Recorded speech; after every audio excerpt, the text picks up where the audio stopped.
আসসালামু আলাইকুম প্রিয় ভিউয়ার্স।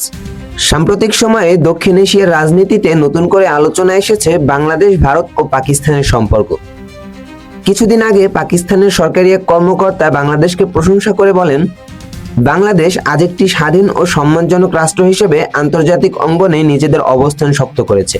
তিনি আরও বলেন, বাংলাদেশকে সমর্থন দেওয়া এবং দুই দেশের সম্পর্ক উন্নয়ন করা জরুরি।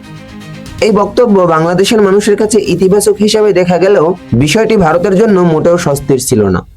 ভারতীয় কূটনৈতিক মহল মনে করছে পাকিস্তান আবারও বাংলাদেশকে নিজেদের ঘনিষ্ঠ করতে চাইছে। ভারতের ধারণা, বাংলাদেশ যদি পাকিস্তানের সঙ্গে সম্পর্ক আরও গভীর করে তাহলে আঞ্চলিক রাজনীতিতে ভারতের প্রভাব কমে যেতে পারে। বিশ্লেষকদের মতে ভারত অনেক সময় মনে করে বাংলাদেশ তাদের প্রভাবের মধ্যেই থাকবে, কিন্তু বাস্তবতা হলো বাংলাদেশ এখন আর কোনো দেশের চাপে সিদ্ধান্ত নেওয়ার জায়গায় নেই। অর্থনীতি, কূটনীতি ও আন্তর্জাতিক সম্পর্ক সব দিক থেকেই বাংলাদেশ আগের চেয়ে অনেক বেশি শক্ত অবস্থানে রয়েছে। অনেকেই বলছেন ভারত চাইলেই বাংলাদেশকে কিছু করতে বাধ্য করতে পারবে।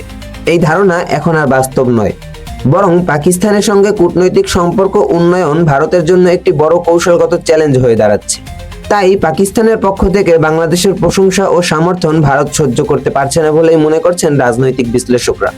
প্রিয় ভিউয়ার্স, ছোট্ট এই ভিডিওটি দেখার জন্য আপনাকে অনেক ধন্যবাদ। আপনার একটি মতামত অবশ্যই জানিয়ে যাবেন। আমাদের চ্যানেলকে সাবস্ক্রাইব করে পাশে থাকবেন। নেক্সট ভিউ, সত্যকে জানুন, ভয় নয় ভাবুন।